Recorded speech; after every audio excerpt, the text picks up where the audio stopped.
За барилга байгууламж бүтээн байгуулалтын их ажлын хажуугаар бас захиалагчдынхаа зарим нэгэн захиалгыг бас үе үе хийж байгаа. Гэхдээ ерөнхий бол зоог шуус эдээ ундааны захиалгуудаа бол ерөнхийдөө бол зогсооцсон байгаа.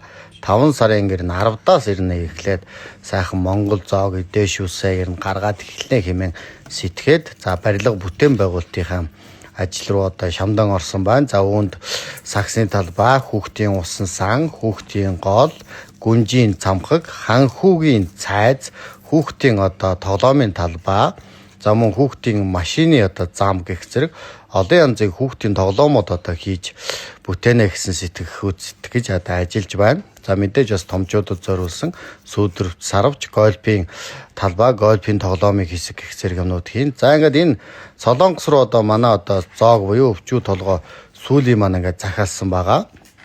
За ингээд яснаас нь болгоод сайхан чанаад янзын сайхан чанж бэлдээд яснаас нь салгаад вакуумдад тэгээд явуулаад өгөөрэй гэсэн дагаа ингээд захиалга бэлдэж байна. За ерөнхийдөө манай өвчүү толгойг бол сүүл 90 зоог могийг бол үе үе гадаад руу бас авдаг.